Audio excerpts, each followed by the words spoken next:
malam, Ibu Eni.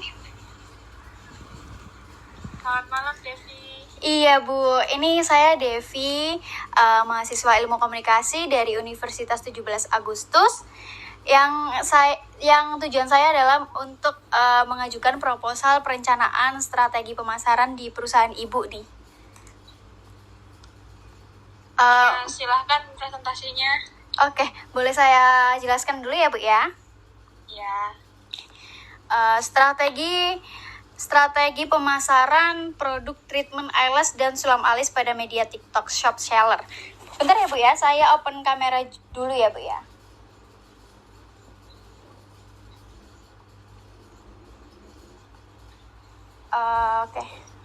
Oke. Strategi pemasaran produk treatment eyelash dan sulam alis pada media TikTok Shop Seller. Nah, untuk yang pertama, apakah Bu Eni udah pernah dengar nggak TikTok Shop atau mungkin aplikasi TikTok nih Bu? Aplikasinya udah pernah sih. Aplikasi TikTok atau TikTok Shop juga Ibu Eni pernah tahu? TikTok Shop-nya juga pernah tahu. Oh, TikTok Shop-nya juga pernah tahu. Nah, berarti nggak asing ya Bu ya? Iya, nggak asing lah, saya juga pengguna TikTok Shop. Oh, oke, bagus deh kalau gitu. Nah, jadi kan di era digital kayak gini kan banyak banget nih Bu udah memanfaatkan TikTok Shop ini. Salah satunya adalah kreator-kreator lain juga menggabungkan konten-konten video ini pada aplikasi TikTok-nya, juga menghasilkan secara uang atau menghasilkan omset dari TikTok Shop ini Bu. Nah, TikTok Shop ini juga luncuran atau dari bawaan aplikasi TikTok sendiri Bu. Nah, fitur yang bagus dari TikTok Shop ini bisa untuk live streaming juga Bu. Tapi bedanya aplikasi TikTok dan TikTok Shop ini adalah kalau TikTok Shop itu lebih fokus untuk produk-produk penjualannya, analisis penjualannya per bulan, dan mungkin juga keuangannya juga. Nah, kalau untuk TikTok sendiri kan lebih ke untuk konten, fokus pada konten video, dan kita bisa tahu apa yang sedang viral juga, Bu. Mungkin Bu Eni bisa memahaminya? Iya, paham kok saya yang Anda maksud. Oke. Nah, jadi yang saya rumusin masalah di sini itu adalah bagaimana sih strategi komunikasi pemasaran yang akan saya ajukan kepada Ibu melalui digital marketing pada media TikTok Shop untuk mempromosikan produk treatment eyelash dan sulam alis pada perusahaan yang Ibu jalani. Nah, soalnya kan banyak dari nggak banyak dari di luar sana itu menjual treatment eyelash atau sulam alis, lebih ke produknya kan Bu ya. Dia kayak seperti bulu mata atau yang bisa dipaket lah intinya. Nah, kalau untuk saya pribadi, saya menawarkan strategi pemasarannya, jadi pembayarannya melalui TikTok Shop, tetapi langsung bisa diambil untuk treatment eyelash dan sulam alis gitu Bu di perusahaannya.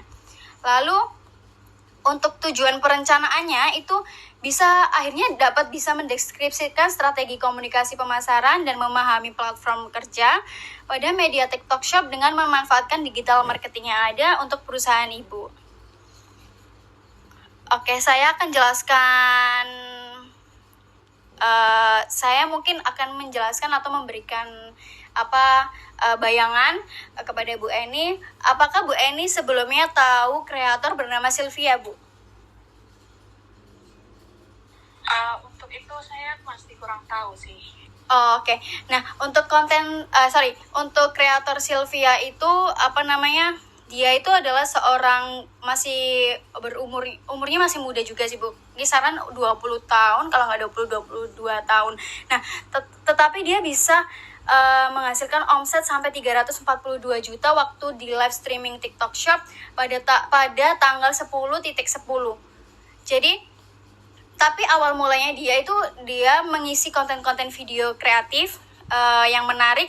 Terus habis itu dia isi konten-konten tersebut adalah secara real Bu. Jadi bukan untuk settingan, tetapi dia memberikan isi konsepnya itu adalah secara real yang biasa terjadi setiap harinya pada masyarakat gitu Bu. Nah untuk konten-kontennya dia menggabungkan dengan penjualan produk rumah tangga. Nah Ibu tahu sendiri kan ya, untuk di dunia sekarang atau di dunia era sekarang, produk-produk rumah tangga yang dijual di TikTok Shop itu harganya sangatlah murah, dan untuk promosi vouchernya juga sangat banyak sekali kan Bu ya. Jadi masyarakat jadinya gampang terpengaruh atau akhirnya terpengaruh untuk mencoba produk-produk tersebut yang dipromosikan oleh Sylvia. Nah untuk menurut saya juga, saya ini bentar Bu, ini menurut dari data yang dilansir oleh We Are Social. Nah pada waktu sebuah agensi digital marketing yang ada di Amerika, bahwa terhitung sampai Januari 2017, sebanyak 48% pengguna internet di Indonesia melakukan pencarian barang atau jasa secara online. Nah, 46% penggunanya mengunjungi toko online, dan 41% penggunanya transaksi produk atau melayani jasa online. 34%-nya pengguna melakukan transaksi online via komputer atau laptop, dan 33%-nya pengguna melakukan transaksi online melalui perangkat mobil seperti smartphone. Nah, jadi hal ini bisa disimpulkan bahwa belanja online itu sudah cukup berkembang di Indonesia, sudah cukup berkembang di Indonesia Bu. Jadi saya ingin mengajukan strategi pemasarannya di perusahaan Ibu. Nah untuk strategi pemasarannya kayak gimana sih? Nah untuk strategi pemasarannya itu adalah kita seperti Gestun Bu. Nah Gestun itu adalah kayak di TikTok Shop adalah pengiriman produk yang bisa dipaket. Nah jadi kalau misalnya seandainya ada audiens yang ingin treatment tetapi dia adalah di luar kota. Nah, selain pembayarannya bisa transfer, tapi dia ingin menggunakan promo voucher. Nah, kita bisa menyediakan di link TikTok Shop yang kita daftarkan di aplikasi TikTok Shop Seller Bu. Nah, jadi pembayarannya lewat TikTok, dan kita akan memberikan paket kosong atau paket-paket yang berisi, ya setidaknya bukan kosong sih Bu, setidaknya ada isi beratnya, tetapi itu hanya untuk persyaratan bahwa dia berhasil untuk menggunakan promo voucher dari TikTok Shop tersebut Bu. Mungkin Bu Eni bisa dipahami? Iya, silahkan dilanjutkan. Oke. Nah jadi kita akan memanfaatkan era digital yang zaman sekarang gitu loh Bu. Jadi bukan cuma Shopee aja atau Tokopedia, kita juga memanfaatkan TikTok Shop. Nah, jadi seandainya kalau misalnya memang untuk dipakai di TikTok Shop ini, kita bisa membuat konten-konten video setidaknya sehari 2 konten atau 3 konten, lalu kita imbangi dengan link tautan yang kita daftarkan di TikTok Shop Bu. Jadi setiap kita konten video kan itu akan muncul keranjang kuning di bagian video. Nah jadi audiens yang melihat konten-konten yang kita upload dan audiens jadi suka, dan seandainya TikTok sudah nge-push konten yang kita sudah buat, dan akhirnya tautan link itu banyak juga akhirnya jadi banyak diklik oleh masyarakat Bu gitu. Jadi nggak cuma di area Surabaya aja, tetapi area luar kota juga.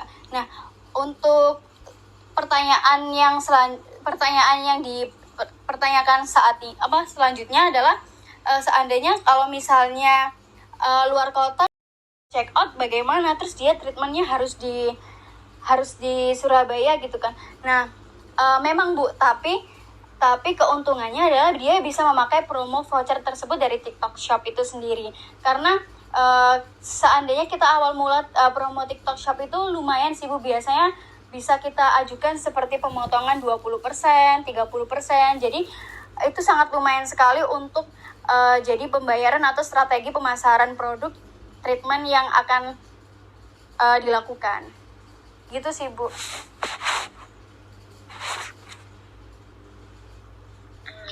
Baik, boleh saya bertanya, ini presentasinya emang nggak muncul ya di sini? Nggak muncul lah Bu. Soalnya di sini muncul sih Bu.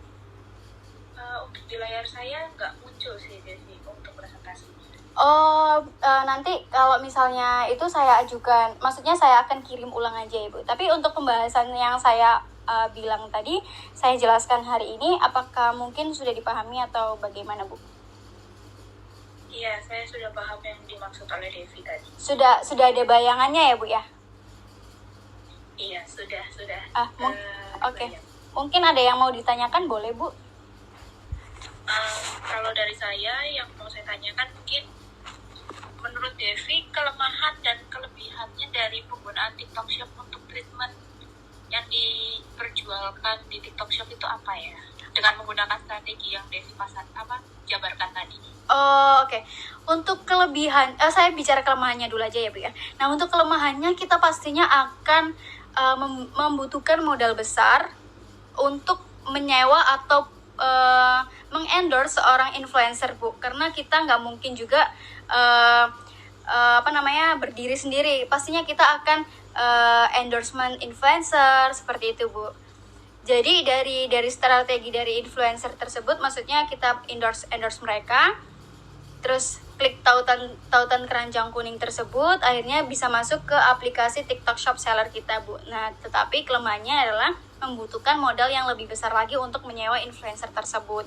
Nah, untuk kelebihannya tuh jadi lebih mudah sih Bu.